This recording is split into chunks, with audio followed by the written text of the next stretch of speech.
A river is an idea, a liquid highway, a memory, a place to let it all hang out. Made up of rocks and silt and bubbles, stoneflies, mayflies, fly fishermen and fish, fed by tributaries, streams and creeks that are fed by rain and snow and glaciers, all dripping and splashing and tumbling into each other down a path of least resistance, finding their way around or over and under and sometimes through obstacles. It's a single body made of a gazillion bodies. And this is the Bow, also known as Machaben, Njathibe, and Gutsitse Ziska. Its headwaters are at the Bow Glacier, where it slides down rocky mountains, bounces along foothills, then glides its way through the prairies. It takes a few turns, makes a few pit stops, and eventually spills into the Hudson's Bay. She's a beaut.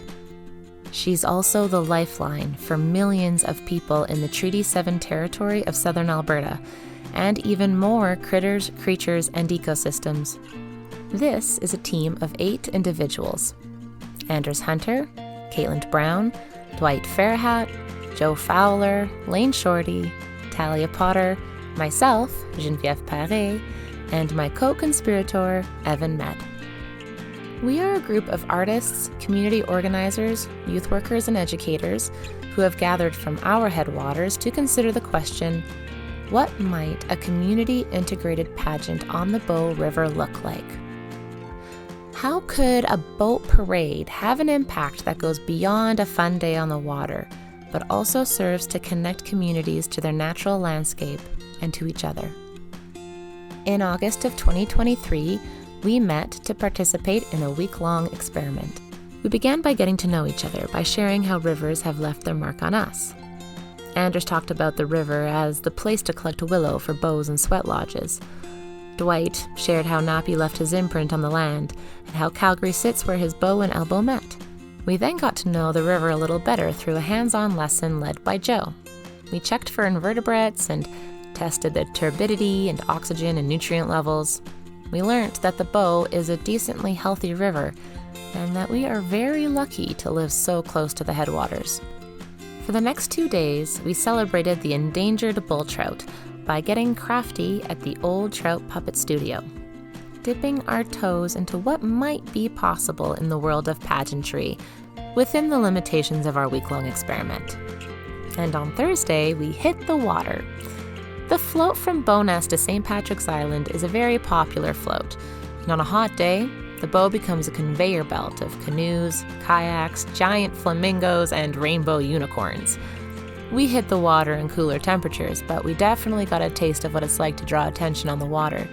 Some folks were brave enough to ask us what we were up to, but mostly we were just the subject of photographs and recipients of playful waves and heckles.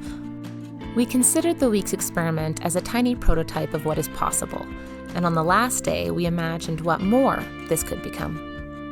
How do we generate enthusiasm for the river and for this project? How do we involve those that are underrepresented? How can the process be just as, if not more, meaningful than the product? How do we minimize the environmental impact of a project like this? We considered the obstacles and possible solutions, we cracked jokes, we ate burgers, played records, and cleaned up. And now? Well, now we bring in a larger ecosystem. We follow the natural flow and bring in passengers, supporters, and resources. We anticipate obstacles and decipher our way around them or through them. Maybe we take them with us.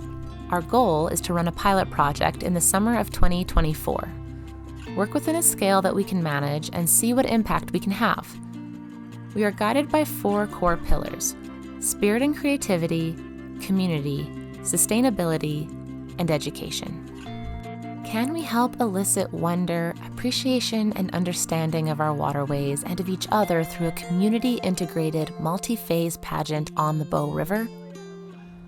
Let's give it a try and find out.